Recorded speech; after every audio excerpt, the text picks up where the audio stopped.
Բարի ձեզ հարգելի հայրենակիցներ, եթերում Նոյան Տապանն է, տաղավարում հյուրընկալել եմ ազատամարտիկների և զորացրված զինծառայողների իրավունքների պաշտպանություն հասարակական կազմակերպության նախագահ Ռազմիկ Ռուշանյանին։ Բարև ձեզ, պարոն Ռուշանյան, շնորհակալ եմ Նոյան Տապանի հրավերն ընդունելու համար։ Շնորհակալ եմ հրավերի համար։ Մեր հեռուստադիտողներին երկու հավելում անեմ, որ նախ մեր ուղիղ եթերները կարող եք դիտել Նոյան Տապանի Patreon-ում, QR կոդը ձեր էկրանին է, եւ ներողություն եմ խնդրում բարձր խոսելու համար, քանի որ պարոն Ռուշանյանը ունի լսողության հետ կապված խնդիր, եւ այսօր մի փոքր ես բարձր եմ հնչեցնելու իմ հարցերը։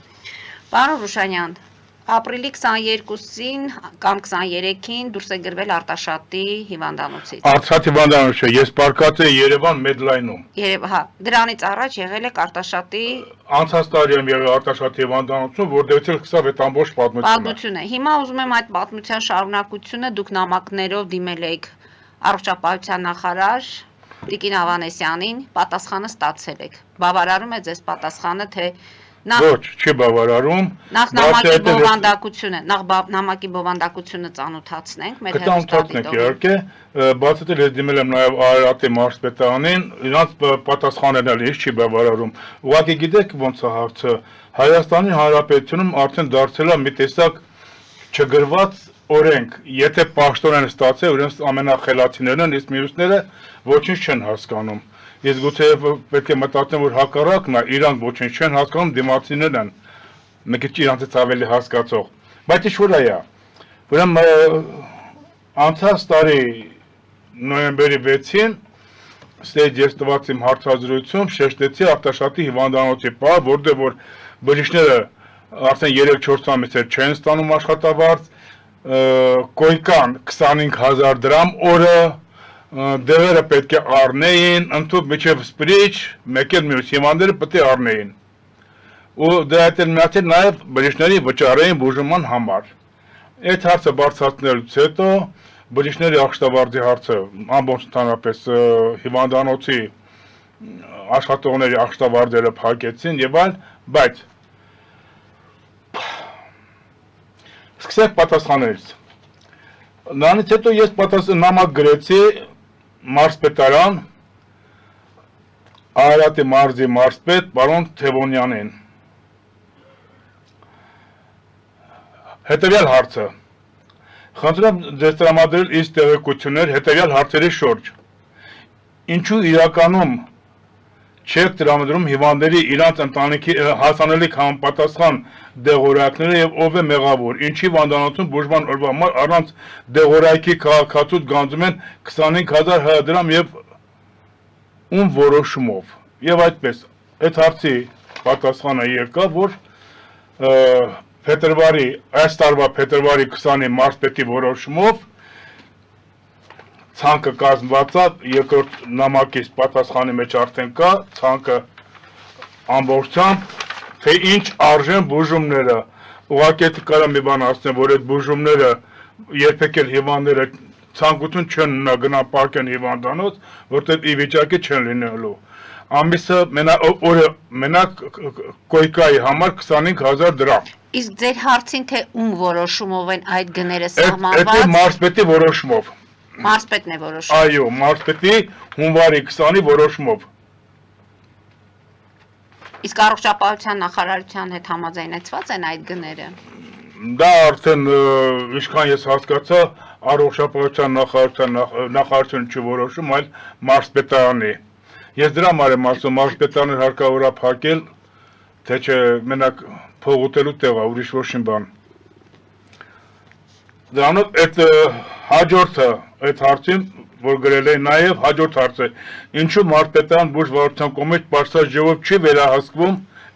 չի իրականացում վերահսկողություն ԲԿ-ի հանդեպ, որի հետևանքով հիվանդների դժվարությունը չի դադարում, դժգոհությունը չեն դադարում։ Դա էլի ոչ մի նետարյալ պատասխան։ Նրանց հետո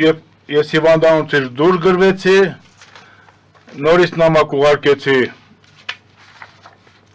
Արարատի մարզպետանին, որտեղ գրված էր հարցերը, խնդրում եմ ինձ տրամադրել Արտաշատի հիվանդանոցի գնացակը, որը տվել են այստեղ, անես գներ են, որ ուղղակի Այդ գներով հարգելի վարչապետ եւ առողջապահության նախարարություն դուք ոչ թե մարդկանց բուժում եք, այլ չեմ ասում, որ ինչպես դուք եք սիրում ասել, կանխարգելում եք, այլ հակառակը զրկում եք բուժվելու հնարավորությունից։ Բայց մնացած իմ երկու հարցերին, դուք մարտ ամսին տեղեկացել եք, որ հատուկ խմբի հիվանդները ստանում են իրենց հասանելիք դեղորայքները, սակայն հիվանդների բողոքները պնդում են հակառակը, ոչ չեն ստանում, խնդրում հայտնեք պատճառները։ Ուրեմն ամբողջ Հայաստանում մեկ բոլոր շրջաններում, պոլիկլինիկաներում գրանցված են մարդիկ հատուկ խմբերի, դա երկրորդ կարգի հաշմանդամներն են, պատերազմի վետերաններն են, տարիքն առած նպաստառուներ մեկ էլ մյուս, որոնք որ որոշակի դեղորայքներ պետք է ստանան պետության կողմից անվճար։ Իրականում չկա, չենք ստանում, մեկ արտաշատիպով ես կարող եմ ասել, որ ես ստեղ գալուց առաջ խոսակցություն ունեցա մարզպետարանի, Արարատի մարզպետանի բուժվարժության պետի հետ, որ ասում է, տվեք անուն ազգանուններ, ասել լավ, ասել մեկը ես եմ, այդ մարդից ասել է, մեկը ես եմ, պետք է ստանամ 3 դեղ անվճար, հունվարից մինչև հիմա մի անգամ են ստացել ընկիսատ պարատ են տվել, ինչն է պատճառը, դե մենք ասում ենք գրեք անունները, որ մենք ստուգենք, մեկ էլ եբ չեն ստացել, որ ստուգենք, որ պարզենք դες ասենք։ Այսինքն անհատական տվյալները պետք է ուղարկեք, որ իրենք հետաքննություն անցկացնեն։ Իրականում չեն ստացել ոչ մեկը։ Մենակ շաքարի համար ինսուլին են ստացել, ուրիշ ոչ մի բան, մնացածների համար ոչ բան չեն ստացել։ Մեկը իմ փոխարինը, ես չեմ ստացել։ Եվ այդ երկրորդ հարցը, որ մարզպետանն է ուղարկել, գրել է նաև բանին առողջապահության նախարարությանը, որտեղ ամսի 20-ին ինձ զանգեցին հեռախոսով, խնդրեցին ճշտել, թե այդ հարցի պատասխանը ինչպես է հարկավոր տալ, ես ասեցի ինչ որ ճիշտն է, ու հարցեց, ասի, դու գիտեք, որ փոխարինողը, որ տալիս եք հայկական արտադրանքը, անորակ է, մարդկանց չի օգնում։ Ես պատասխան տվին, որ օրինակ խոսում են կոնկուրի մասով, բայց դա բոլոր դեղորայքներին վերաբերվում։ Կոնկուր այդ ընդհանուր նույն ֆունկցիան իրականացնող նույն դեղամիջոցների անվանումն է։ Տարբեր անվանումներով կարող են հանդես գալ, բայց կոնկուրի տակ է գնում։ Գումարը իրանց ասելով, առողջապահության նախարարության ասելով, գումարը իրանք ուղարկում են պոլիկլինիկաներ, որպեսզի գնեն։ Ինձ սկզբնակից դες պատասխան տվեցին։ Հարցից թե կոնկուրի գումարն ուղարկում, թե հայկական արտադրանք, ասեց ոչ, միջազգայինում ճանաչված դեղի անվանումով։ Հիմա միջազգային ճանաչված դեղի անվանումով կոնկուրը, օրինակ ես հիմա գնում եմ, եթե չեմ սխալվում, հատը 150 դրամով, հայկականը արժի 50-60 դրամ։ Փոխարինողը, որ ոչ մի բան է, օգուտ չի տալիս, տեսեք ընդդեմ ինչքան գումարի տարբերություն է տալիս։ Այսինքն կոռուպցիա կա։ Հա? Կոռուպցիա կա։ Կոռուպցիան ես տեսնում եմ, բայց եթե մեր հակակոռուպցիոն կոմիտեն չի տեսնում, կամ դատախազությունը չի տեսնում, ես արդեն չգիտեմ, առողջապահության նախարարությունը չի տեսնում, էլի ես չգիտեմ։ Հիշում եք, ես որ բանը անցյալ տարի էր, թե նախանցյալ տարի ամառը, որտեղ լսողական սարքերի պահով էլի հարտադրույթ տվեցի։ Նույն պատմությունն է ստացվում։ Իսկ Փաշինյանն ասում է, որ չկա համակարգված կոռուպցիա, ոչ չկա, մնում առողջապահության նախարարության համակարգող բանը, կողմից համակարգվող է, դա չես կարա, լսողական սարքերն էլ մյուսներն, ես որ հաջորդ հարցը, խնդրում տեղեկացեք պատճառը Արցախի հիվանդանոցում նյարդաբանական բաժանմունք չունենալը, համապատասխան սարքավորումների, դեղորայքների և մասնագետների բացակայությունը, միևնույն ժամանակ նշեք նեղ մասնագիտական բաժանմունքները, ինչու նպատակահարմար չեն ստեղծելու Արցախի հիվանդանոցում։ Ինչի համար եմ այդ հարցը ձևակերպել, որովհետև երբ խոսակցություն ունեցա առաջի հարցազրույցից հետո Արարատի մարզպետարանի բուժվարժության պետի հետ, ինքը ընդեղ ասեց, որ առողջապահության նախարարությունը նպատակահարմար չի գտնում Արտաշատի հիվանդանոցում նեղ մասնագիտական բաժանմունքներ ստեղծելը։ Դե կներեք, գինեկոլոգիան էլ է նեղ մասնագիտական, Մաշկաբանությունը գինեկոլոգիայի մի մասն է կազմում, մեկ էլ մյուս, բայց մաշկաբանության համար կա բաժանմունք, գինեկոլոգիայի համար կա, այս նյարդաբանականի համար չկա։ Ստե ես արդեն գալիս եմ, այդ հարցի պատասխանել չեն գրել։ Հիմա արդեն գալիս եմ առողջապահության նախարարությանը, որը որ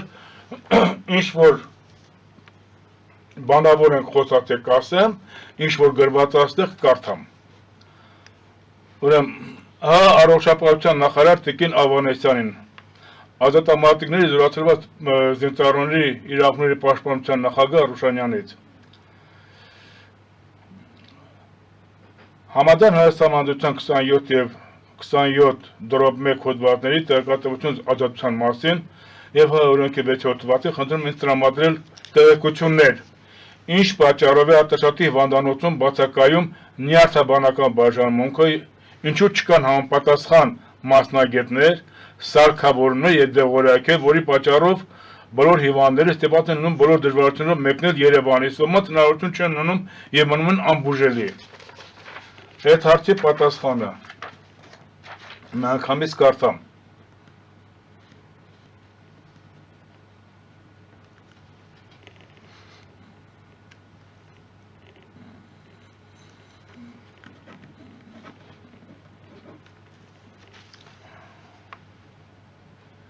Так.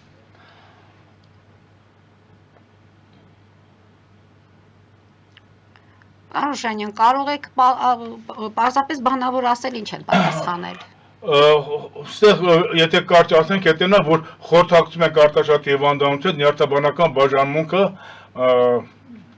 բացելու, կահավորելու եւ ամեն ինչի մասին։ Իսկ ինչի միջև հիմա գոյություն չուներ։ Պատասխան չկա։ Երկրորդ հարցինը Ինչն է պատճառը, որ առողջապահության նախարարությունը գտնում է ոչ նպատակահարմար նեղ մասնագիտական բաժանմունք ունենալը Արտաշատի հիվանդանոցում։ Խնդրեմ նշել մի քանի նեղ մասնագիտական բաժանումներ, որոնք չեն կարող ունել Արտաշատում։ Պատասխան հետևյալ է։ Առողջապահության նախարարության կողմից տրվել է հիվանդանոցային պայմաններում բաժանմունք հետևյալ տեսակներով գործունեություն իրականացնելու համար լիցենզիաներ։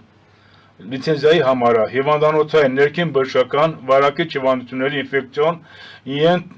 անեստեզիոլոգիական, վերակենդանացման, ախտաբանանատոմիական, մանկաբարձական, գինեկոլոգիական, փոխներարկումային, բժշկական շտապ օգնություն, ընդհանուր վիրաբուժական, մանկաբուժական, նյարդաբանական, ֆիզիոթերապևտիկ, տուբերկուլյոզային, վնասվածքաբանական, օրթոպեդիական, պլաստիկ վերակառուցողական և էսթետիկ վերաբուժական, մանկան վարակիչ հիվանդությունների, մանկան վերակենդանացման, վերագորյալ բժշկական օգնության սպասարկման տեսակետի գործունեության լիցենզիաների առկայության պարագայում չկա որևէ սահմանափակում։ Այսինքն իրենք թույլ են տալիս, որ հիվանդանոց ունենա, հիմա լավ, Արտաշատի հիվանդանոցը չի ստեղծում։ Հիմա եկեք դրանից արդեն հասկանալի է պատասխանները։ Այդ մեծ երրորդը կարդա, որ արդեն կտրուկ բոլոր պատասխանն են։ Ինչն է պատճառը, որ Արտաշատի պոլիկլինիկան չի տրամադրում դեղորայքներ հատուկ խմբում ընդգրկված հիվանդներին, պատճառ բանալով, որ նախարարությունը չի տրամադրում։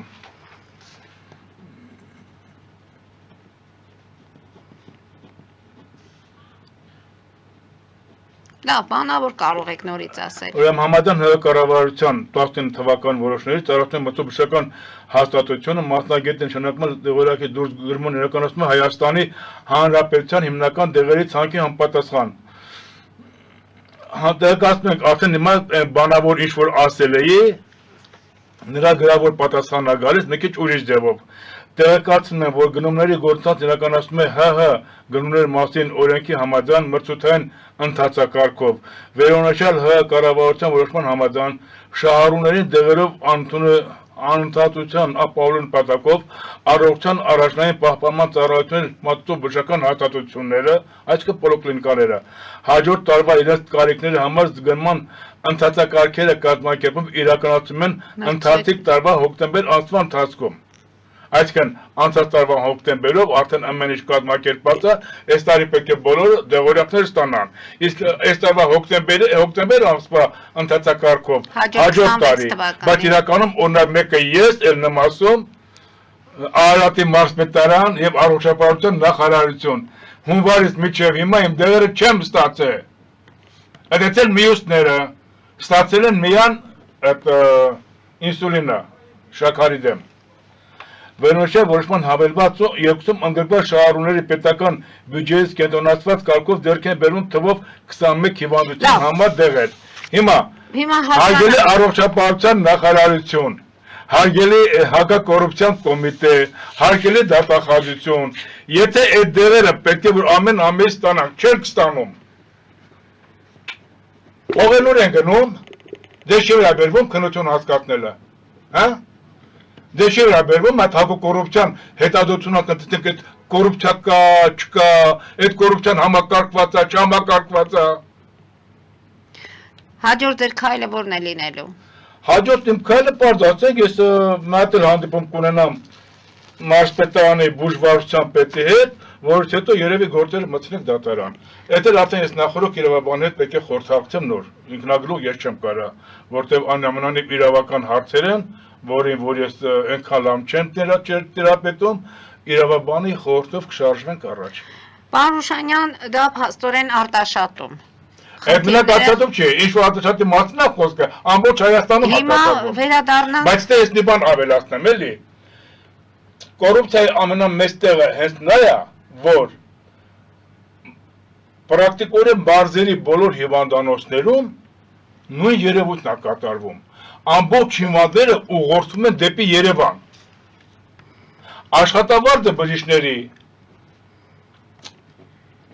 վճարվում է հիվանդների քանակի վրա։ Երբ որ ամբողջ Երևանի հիվանդանոցները լսված են ունում, ասել տեղ չկա։ Կարող է ամիսներով սպասում են, մինչև հերթագրվեն եկել մի ինչ-որ տեղ հատեն։ Այդ ամբողջ գումարը, որ հավաքում է Երևան են, ուզում եք ասած ընենք, որ առողջապահության նախարարությանը փայ չեն տալիս, հա? Դուք հավատում եք ձեր խոսքին, բայց այդ էլ թողնենք մի կողմ, ինձ լրիվ ուրիշ հարց ավելի շատ տանջում։ Անցած 20 թվականի սեպտեմբերի 3-ի երեկոյան, երբ ես 24-ից մինչև ամսի 4-ը, սեպտեմբերի 24-ից մինչև հոկտեմբերի 4-ը Մեդլայնում բուժվում էի։ Ուրեմն 23-ի, ամսի 3-ի երեկոյան արդեն պատերազմ սկսվել էր։ Սկսեցին մարդկանց մասսայական հիվանդանոցից դուրս գրել, վիրավորներին ընդունելու համար։ Մարզերի հիվանդանոցների տիրությունները գոնդել վիրավորներ լցնեք, հիվանդներ լցնեք։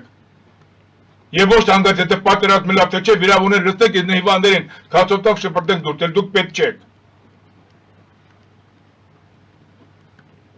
Հիվանդ կարգարկելուղներ։ Քանի որ խոսեցինք։ Այդ իմաց ասեք, սա կոռուպցիա կա թե չկա։ Կհետևենք ամեն դեպքում հաղորդումից հետո կտեսնենք ինչ արձագանքներ կլինեն։ Պարոն Ռուշանյան, խոսեցինք հիվանդանոցներից եւ հիմնականում խոսում ենք վերահսկող մարմինների մասին։ Հետևել եք ըստ երևույթին։ Վերահսկող մարմինը առաջի հերթին պետք է լինի, մտած ասենք, մարզպետարանների բուժվարչությունները։ Ես դրա համար ասում, եթե չկան այդ վերահսկողությունը, ինչի համար են մարզպետարանները, որ միլիարդներով գումարներ ծախսեն իրաց վրա, հա? Ծախսելու տեղ չկա, ամենտեղ գրում եք թոշակները բարձրացրել ենք, իմ թոշակը չի վերացել, այդ ո՞նց եք բարձրացրել։ Սուտ խոսալով միջև ուր, ինչ եք դու մարզպետարանին միլիարդներ տալիս, մեր թոշակը չեք վերացնում։ Ինչ եք դուք դեր վրա միլիոններ գրում, պարտվաբջջա, մեր թոշակը չեք վերացնում։ Պարոն Ռուշանյան, ուզում եմ նաև անդրադառնանք, դա խոսում ենք մարզպետարանի աշխատանքներից, թերություններից, հետևել եք Երևանում էլ փաստորեն, թաղապետարաններից մեկում տեղ ունեցավ միջադեպ, այսօր խոսքը Նոր-Նորքի թաղապետարանի մասին է, Նոր-Նորքի թաղապետը ներողություն խնդրեց հանրությունից եւ քաղաքապետից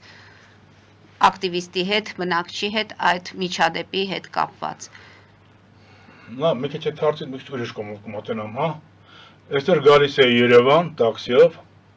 այդ հարցադրույթի համար, Երևան մտանք այդ Շինի փողոցը որ կա։ Ամենուրեք փոսեր են։ Այդ փոսերը վաղը միսօր միջև աշուն կմետանան կդառան ահռելի չափերի։ ավտոմեքենաները պետք է շրջանցեն այդ փոսերը։ Եթե չեն ուզում ընկնեն մեջը, ջարդեն իրենց ավտոները։ Շրջանցելու ժամանակ էլ նորից վթարների թիվը ավելանալու է։ Հարց. Այդտենց եք դուք ճանապարհ վերանորոգում կամ ինչի համար եք հենց ավտովթարարանում, թեկուզ հենց ձեր վատորակ ճանապարհների համար, ապան գալիս վարորդների են մեկին դավայ դու ես սխալը քո հաշվին նրան եք վերանորոգում, իսկ դու գնա թո ավտոյի մասին մտածի։ Ինչի չեք պահում գումարներ ճանապարհաշինարարներից, որոնք այդ ճանապարհը սարքել են, ինչի չեք պահում գումար այն մարդկանցից, ովքեր որ պատասխանատու են, իշխանություն են, ղեկավարներ են, չեն հետևում որակին, ոստիկանությանը, որ չի մտնում իրականադրության մեջ, որ եթե վթարել է ճանապարհի անբարվող վիճակից պետք է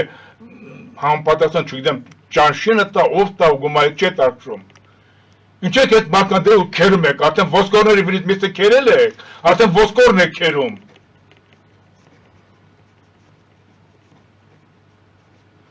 Ես քեզ վերաբերում եմ այդ դեպքին, ես հասկացա դուք նկատի ունեք նոր նորքում տեղ ունեցած են, չէ՞։ Եթե անկեղծ դնեք, իրոք չեմ սիրում Սադրանք է։ Չէ, ես ուզում եմ, ես չեմ սիրում ընդհանրապես չեմ ընդունում մարդկանց ծեծելը։ Բայց մյուս կողմից էլ լինելով մարդ, ատում եմ սադրանքը։ Ես այդ մեկ հասարակ բան ասեմ, Եվրաքվեի ժամանակ, երբ որ ստորագրահավաք էր, չէ, Արտաշատում ես էի ստորագրությունը հավաքում, 2 օրեր չէին բացում քաղաքապետարանը, տարբեր մահանաներով, մեկ էլ մյուս։ Ընդ ես բուրբոքված, ինչ է պատճառը, բայց ինձ կորեկտ եմ պահել։ Գալիս է ամենայն հարգանքով հանուն հանրապետության կուսակցության հանդեպ եւ Արման Բաբաջանյանի հանդեպ ես մի քիչ բաց խոսամ, անկեղծ խոսամ, գալիս Արման Բաբաջանյանի ներկայացուցիչը բարձրանում է քաղաքապետի մոտ, ինչ չի թողում, ես գիտեմ ասում, գա կարող է վիճաբանություն լինի, լավ, գնաց եկավ, մեկ էլ ինձ զանգում են, ինձ համար շատ հարգելի անձնավորություն, Տիգրան Խզմալյանը, թե ինչ ես ընդ դու հայհոյ է մեկ էլ մյուս։ Բնական է այդ ամենը դուրս է եկել Արման Բաբաջանյանից։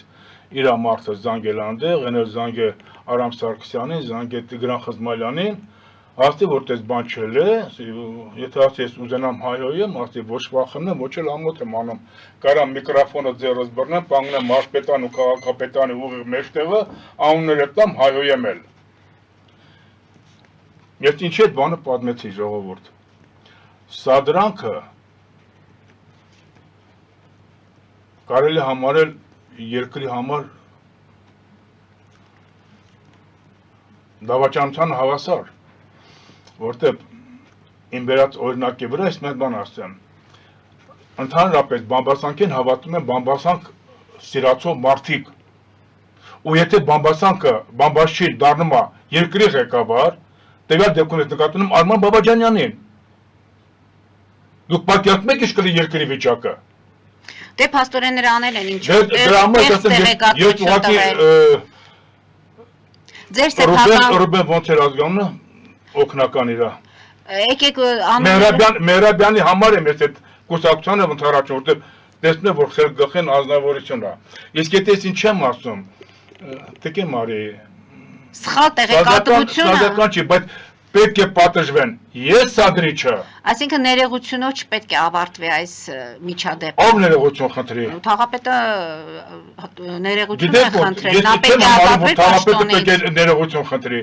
Պաշտոնից։ Եթե եկել են, ես տղամարդ եմ, ես մարդ եմ, այդ ինձ իմ մոմենտով ասում որ շար արեցին, չէ՞։ Ես ասեն քիչևնու բարձանեի, բռնեց այդ մեջտեղից կիսե այդ անձնավորությանը։ Բայց սա դրանք են մարդուն վիրավորում են։ Բայց չէ՞ որ նա կարող էր իրավապահ մարմիններին դիմել եւ Մի ինքնադաստան։ րոպե, են էլ մարդա չէ, մի սարունա։ Բա ուրեմն այդ զգոնությունը հանուն Ինչե՞։ հետ աշխատելու Ինչե՞։ զգոնությունը։ Այդ մենք եղավ եթե կուզեք իմանաք, մեր ժողովրդավարություն կոչվածն է Նիկոլ Փաշինյանը, որ բերը հասել է այդ վիճակին։ Որ ամեն միստրի կա, ինչ կուտելա էնել կանի, են մյուս կողմ հետ հանգած մի քիչ ինքնասիրություն ունեցավ, իր ինքնասիրությունը պաշտպան, ասեն, դու ծնեցես։ Ոչ, ես չեմ գտնում, որ Նորքի թաղապետը պետք է ներողություն խնդրի։ Խնդրել է արդեն, խնդրել է։ Սխալ արի, ես լե չեմ խնդրի, հակառակը մատը կբռնե կծեծեի։ Լավ, եկեք բռնության քարոզ չանենք, դա ձեր տեսակետն է։ Լավ, սա ուղղակի մենք փորձեցինք հասկանալ, թե մարզպետարաններում ինչպես են աշխատում, թաղապետարաններում ինչպես են աշխատում։ Շատ վատ, աշխատանք չկա։ Աշխատանք չկա։ Հիմա մի փոքր անցնենք ներքաղաքական իրադարձություններին, քանի որ ձեզ հետ չեմ կարող չխոսել։ Փաստորեն մայիսի 9-ի կապակցությամբ 1945-ի հաղթանակի 80-ամյակի կապակցությամբ Նիկոլ Փաշինյանը կգնա Մոսկվա։ Ինչպես եք այս դեպքին, այս իրադարձությանը ընդհանրապես գնահատական ինչպես եք տալիս, պետք է լինի, պետք է չլինի, մասնակցել շքերթին, չմասնակցել, սեղմել Պուտինի ձեռքը շնորհավորել, թե չշնորհավորել։ Տիկին Մարի, այդ թեմայի շուրջ խոսալուց ինչքան որ փորձեմ կոռեկտության մեջ լինեմ, ինձ ներողություն եմ խնդրում եւ դեզանից եւ հասարակությունից, որ եթե հանգարտ ինչ որտեղ մի քիչ մարդ եմ, էլի։ Չէ։ Առաջինը քան անգամ եք լսել, որ Պուտինը ասել է, որ պատերազմը հաղթել է Ռուսաստանը, ռուս ժողովուրդը։ Մենք չկանք։ Բայց գնամ ես դեպի չամար կանգնեմ, մեկ։ Այն հաստատ ես այդ տոնը կատարեմ ու սա խոսամ, կասեմ հայեր, մենք այդքան արել ենք, մեր ուժերից առավելն ենք մի քանի անգամ գերազանցող ծանրություն են մեր վերցե։ Շնորհավորում եմ ձեզ երկրորդ համաշխարհային պատերազմում հայ ժողովրդի փառապանց, ոնց ասեմ, օգնությունը պատերազմի ավարտին, սոցիալական միջան պաշտպանության հարցում։ Գնա Մոսկվային չանի, ադրբեջանական զորախմբի բանը շքեթը ընդունի, որը որ մեր կանած լրկեց ու կտոր արեց, հա?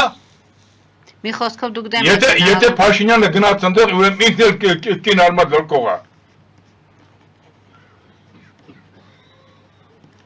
Բայց ինչ որտես համոզված է, որ ինքը կգնա, լավ կանի, որ հեծանիվ քշեց սիրում, հա, ամսի 6-ին, 7-ին, կամ թեկուզ 8-ին, հեծանիվից ընգնի, ոտը ջարդի, չգնա։ Ուստ է Հայաստանում ինքը անկատնի շկերտը, եթե շատ է ուզում։ Ամեն դեպքում գնալը։ Ոչ, գնա չի կարելի, բայց ես համոզված եմ բավական մեծ տոկոսով, որ ինքը կգնա, որովհետև ինքը իշխանության պահելու խնդիր ունի, ինքը իր առաջ դրել է որոշում, որ իշխանությունը պետք է ատամներով էլի պահելու։ Ինքը Եվրամիություն չի ուզում հետա, սա սուտ է, կեղծիք է։ Լավ, սա էլ կգնա թե չի գնա, ժամանակը ցույց կտա։ Բան չունեմ ասելու, բայց իմ մեջ կա համոզվածություն, որ ինքը գնալու է։ Իսկ ինչպես եք վերաբերվում նրան, որ երկրորդ եւ երրորդ նախագահները ակտիվացել են։ Ռոբերտ Քոչարյանն է ասուլիսներով հանդես գալիս, Սերժ Սարգսյանը։ Նիկոլ Փաշինյանը, Քոչարյանը, Սերժ Սարգսյանը նրանք գործում են միասին, շատ հիանալիորեն պասեր տալով։ Սերժ Սարգսյանը հերքում է, որ ինքն է պատճառ եղել, ինքն է բերել, իրենք են նախ պատրաստել Նիկոլ Փաշինյանին բերելու համար։ Այս նրանք խոսքեր են, դատարկ խոսքեր են։ Նրանք հիանալի գիտեն, որ իրանք չեն կարողան իշխանության, բայց իրանք գործառույթը ստեղ առանցնել Նիկոլ Փաշինյանը իրականացնում է։ Բայց իրանք գալիս են հիմա իշխանափոխություն անելու համար եւ վարչապետի տեխնացու չունեն։ Իսկ ում են իրանք տեսնում որպես բան։ Չունեն թա վարչապետի տեխնացու, վարչապետի տեխնացու չունեն։ Չունեն։ Իշխանափոխության են։ Եթե չունեն, թող չխոսան։ Նա վարչապետ տեխնատուն էլ նույնն է, Փաշինյանն է։ Բայց ես մի բան ասեմ, վերջերս Facebook-ով ես գրեցի մի տող, որ եթե նախկիները մեր երեխաների այրան մեջ լողացել են, Նիկոլ Փաշինյանը լվացվել է, երեսից թռան թե ինչի տենց։ Ես կուզեի այստեղ մի հատ կարճ երկու բառով բացատրեի, թող ինձ հակաճառողը հիմա էլ միջև հակաճառելը թող մեծ մտածի իմ ասած խոսքերի վրա ու գտնի թե սխալ եմ, թող այժմ նոր պատասխանի։ Բայց առանց հարյուրանքի, որտեղ ես բառապաշարից ավելի ուժեղ եմ, ավելի ու բառապաշարով հարյուրանք կարամ գրեմ։ Կրկնում եմ, 18-19 թվականներին մենք բոլորս խնդրում ենք Նիկոլ Փաշինյանին, որպեսզի տար ազգային ժողովով իրավաքաղաքական գնահատական նախկիններին, ինչպես նաև անցկացնել լյուստրացիա, ճիշտ է։ Չէ լավ, ոչ մեկը, ոչ մյուսը։ Իմաստը ձեզ հարց եմ տալիս։ Եթե տվել իրավաքաղաքական գնահատական, որոշ կուսակցություններ, այդ թվում Դաշնակցությունը, Հանրապետական կուսակցությունը կփակվեին ժամանակավորապես, կփակվեին։ Որոշ ակտիվ օդիոս տիպեր կկալանավորվեին։ Եթե լյուստրացիա արվեր, կիմանային թե ով էր։ Եվ բոլոր պաշտպանության նախարարությունում չէին գտնվի այն գեներալները, որոնք որ նպաստեցին մեր պարտությանը։ Կազատվեին գործից, կազատվեին։ Այդպես պայմաններում հնարավոր է, որ մենք պատերազմը չպարտվեինք, այդքան զորեր չտայինք։ Իսկ Նիկոլ Փաշինյանը մեծ ամեն հայտարարում է, ես արդեն տվել եմ էլի գնահատական, իա։ Չհասկացանք, դու ազգային ժողով դարձար, հա։ Ինձ հակաճառողն է լավ մտածեք իմ խոսքերի մասին, հետո նոր խոսացեք։ Պարոն Ռուշանյան, դուրս գանք կարճատև գովազդային դադարի, որից հետո կշարունակենք մեր զրույցը։ Ես մեկ հարց ունեմ եւ դուք էլ կասեք, թե ինչու եք այսօր Տիկին Սուսաննայի հետ եկել մեր տաղավար։ Կասեմ։ Հարգելի հայրենակիցներ, գովազդ հիմա մեր եթերում, որից հետո կշարունակենք մեր զրույցը, հետևեք խնդրեմ։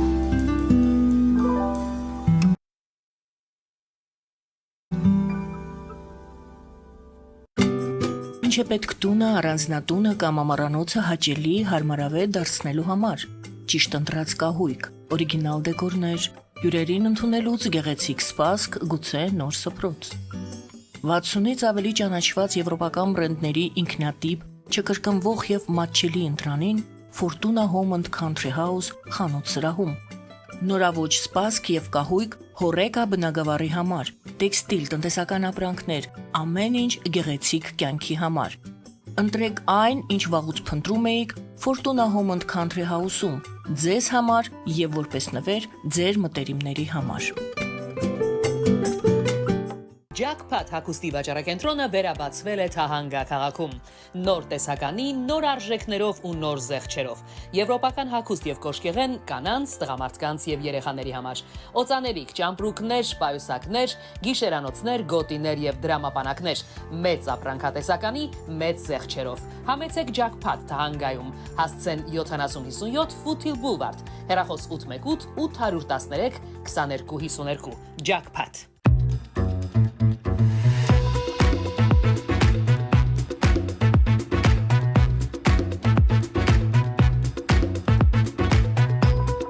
Արարատ ռեստորան, ընտանեկան եւ ընկերական ժամանցի լավագույն հասցե, սիրված արտիստներ, հյուրընկալ մթնոլորտ, հարուստ ճաշացան, անմահական խորտիկներ, Արարատ ռեստորան, հասցեն անփոփոխ, սիրով սպասում ենք ձեզ։ Ավելի քան 11 տարի աքսիոմետ վնասվածքաբանական վերականգնողական բժշկական կենտրոնում գործում են հենաշարժիչ համակարգի խնդիրների լուծման բոլոր ժամանակակից մեթոդները։ Հասցեի Երևան, Տերյան փողոց 3 շենք, 42 տարածք, հեռախոս 010 522 882, 091 522 882։ Լավագույն պաղպաղակ, բնական, համեղ եւ մատչելի գներով պաղպաղակը կարող եք ձեռք բերել բոլոր հայկական խանութներում։ Պահանջեք հայկական պաղպաղակ, Թամարա պաղպաղակ։ Glendale West Pharmacy, ձեր ուղեկիցը տեղերի աշխարհում։ Ունեք հարցեր, զանգահարեք 818 548 5157 հեռախոսահամարով կամ այցելեք 1109S Glendale Avenue, Glendale CA 91205 հասցեով։ Նոյան տապանի վազող տողում հայտարարություններ տեղադրելու համար այցելեք Երևան Իսահակյան փողոց 28 երրորդ հարկ կամ զանգահարեք 055 50 90 50 +1 967 5677 կամ էլ կապվեք կոնտակտ Շնիկ NTM էլեկտրոնային հասցեով։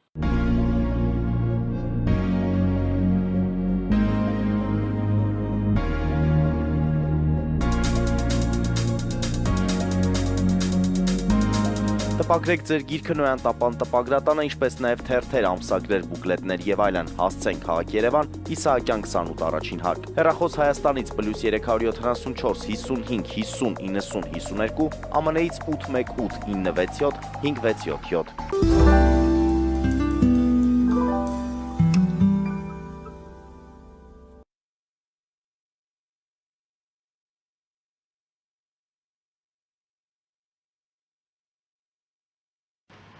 Արգելի հայրենակիցներ, Նոյան տապանը կրկին եթերում է եւ հիշեցնեմ, որ իմ հյուրն է փոխգնդապետ Ռազմիկ Ռուշանյանը։ Պարոն Ռուշանյան, իրադարձություններին կհետևենք, կտեսնենք ինչ է կատարվում, այսինքն կգնա Նիկոլ Փաշինյանը Մոսկվա թե ոչ,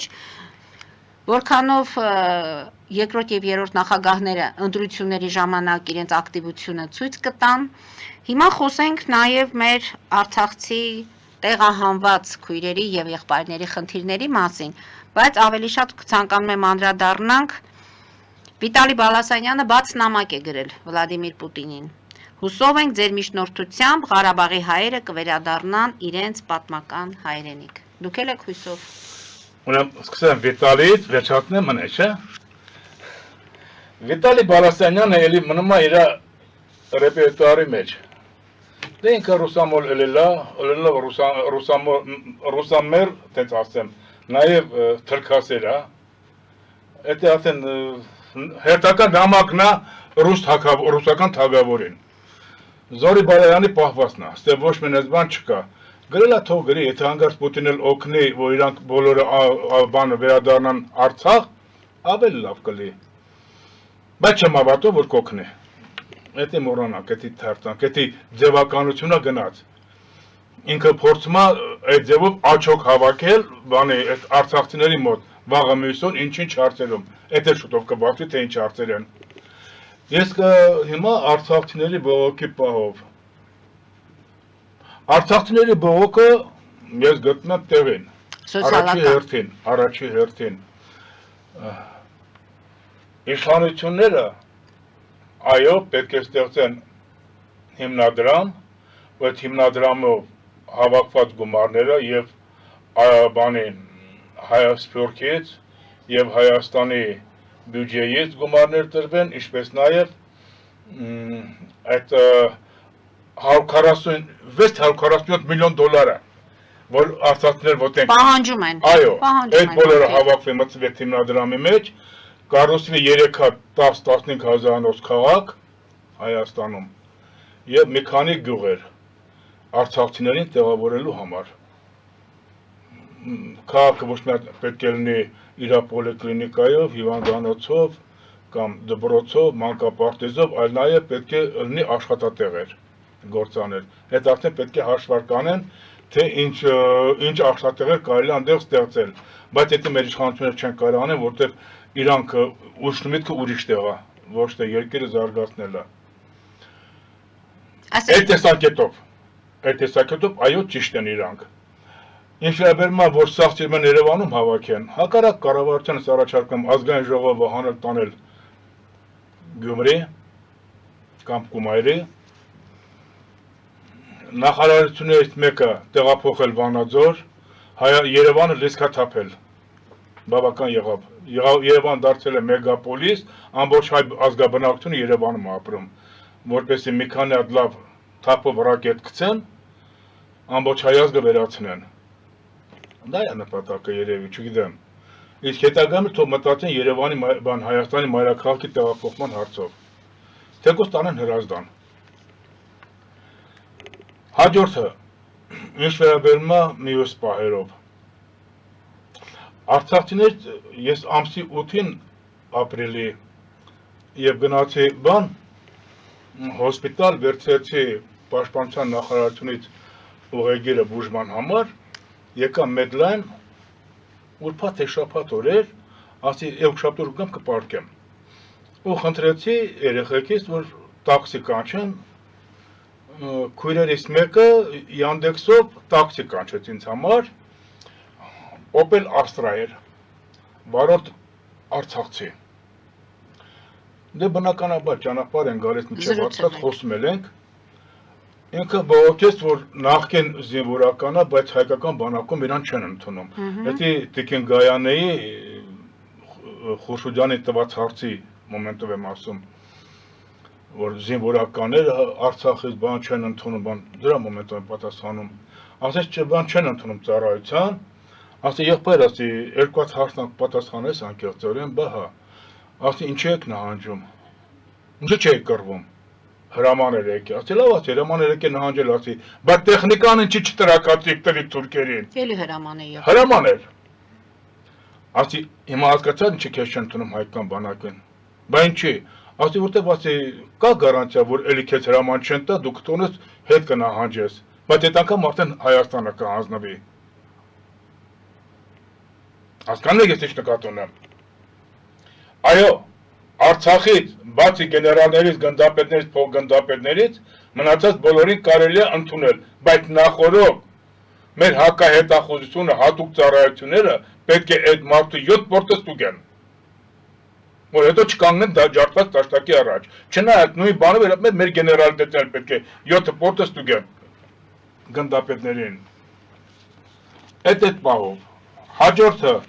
գիտեք ինձ ինչն է ջղայնացնում, օրինակ Մետաքսյան, որ գոռում է Հայաստանի քաղաքացի ենք, մենք էլ մյուս։ Մետաքսյա, այդ ու չէիր, որ Արցախում մեր գալմա մեր տղերքին։ Լավ, պարոն Ռուշանյան, եկեք հիմա հասկանանք։ Այն, որ արցախցիները ոտքի են կանգնել, դա իշխանությունների չարած աշխատանքների դիմաց է։ Այդքանը չէ, ասի չարած, գիտես ոնց է, ես իշխանությունները իրանց հերթին ամեն ինչ արել են, գումարներ տալով, բայց ոչ իրանց հարցը կատեգորիկ լուծելու համար։ Այսինքն հնարավոր էր նստել երկխոսության, որոշակի հանձնաժողով կազմել։ Այդ նույն Արցախում ես մի հատ հարց տվի, ասի, եղբայր ասի, սահմանամեջ շրջաներում, գյուղերում պետությունը տալիս է բնակարան, անասուններ, 2 տարի ժամանակ, որ բանը անասնաբուժը խնամի, խոտնա տալիս, մեկ էլ մյուս 2 տարի, միջև դու ոտի կանգնես, գնաս սահմանի վրա ապրեմ, Դե դրան զուգահեռ այդ հոգեբանությունը արցախցիների, մունակ գալու սովոր, այն մարդիկ արցախցիների, նորդ մասում, արցախցիները, նրանք սա գնացել են տեղավորվել ապրում են։ Իսկ այ հիմա որ ասեմ նորից պետք է վերավորվեք, Ղարաբաղցիները ոչ, նորից պահանջեր են ներկայացնում։ Ես նորից եմ հարկար, ուզում եմ դիմեմ արցախցի եղբայրներին, քուրերին, ցավներ տանեմ, մտածեք, իմ տղան ամսական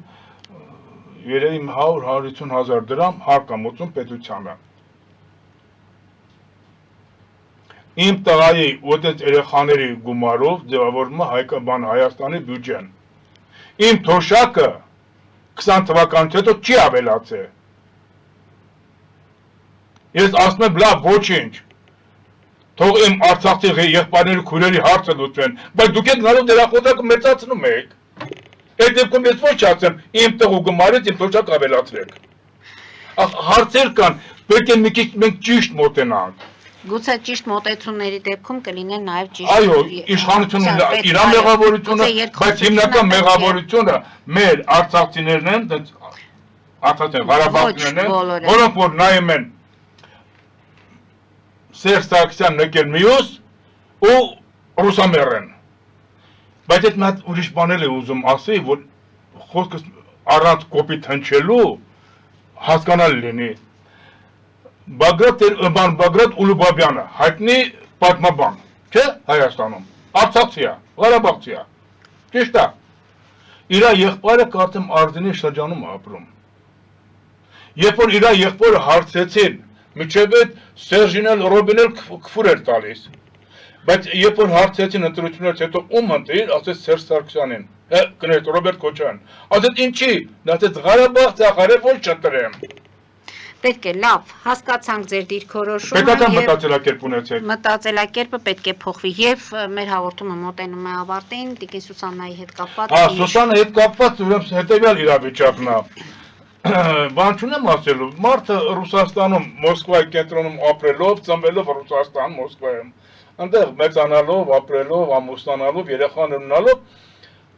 իր տուն տեղը ամեն ինչ Մոսկվայից ծախեց ու ամբողջ գումարը փոխանցում է իր մորքուրի աղջկա հաշվի համարի վրա։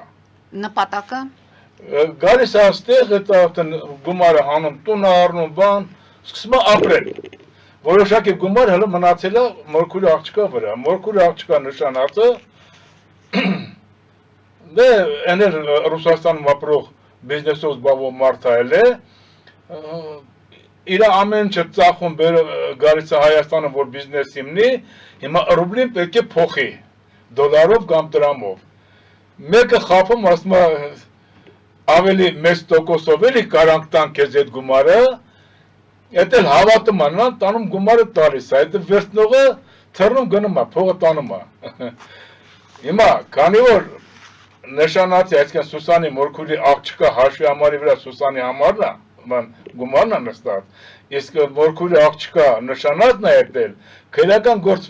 բացելու ժամանակ այդ հաշվի համարը փակել են, Սուսանը չի կարող իր փողը հանի, բայց այդ մարդուն ապրել է հարկավոր, չէ՞։ ձեր Արդեն իշքան կարծեմ 6 ամիս արդեն էթում է։ Այ խելոքներ, մի տարի, այ խելոք ոստիկաններ, դատախազություններ, ինչ եք ուզում ասացնեք։ Միջև հիմա չպարզի, որ այդ մարդը մի կապ չունի, թող իր փողը հանի։ Ձեր դժգոհությունը գործերի երկարաժամկետ այդ հետաքննություններն է։ Այսինքն եթե ձեր միտքը ղալբ չի, ուրիշ նպատակ չունեք, ինչի՞ այդ մարդու փողը չեք տալիս, հա։ Պարոն Ռուշանյան, հետևենք զարգացումներին։ Հետևենք։ Ես հիմա գնում եմ, ես կակրատ հետ ասում, գնում եմ ոստիկանություն Դավթաշեն, որտեղ որ գործի վարույթն է, քրեականում հանդիպեմ քրեականի պետին ու քննիչին,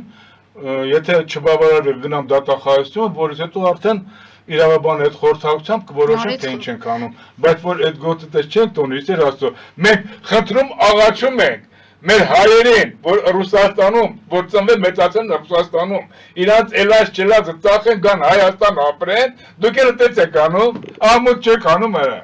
մի քիչ ամոթ ունեցեք էլի։ Փաստորեն մենք երկու դեպքի հետ կապված պետք է ձեզանից հետո հաշվետվություն պահանջենք, այդպես է ստացվում։ Ես հաշվետվություն չեմ Արտաշատի հիվանդանոցը եւ Տիկին Սուսաննայի դեպքի մասով։ անպայման։ Իսկ մնացածը մենք կարծես թե այս ժամանակի մեջ կարողացանք տեղավորվել։ Շնորհակալություն եմ հայտնում, պարոն Ռուշանյան։ Ես էլ եմ շնորհակալ։ Հարգելի հայրենակիցներ, այսօր այսքանով ավարտում ենք, հետևեք զարգացումներին, մնացեք խաղաղությամբ։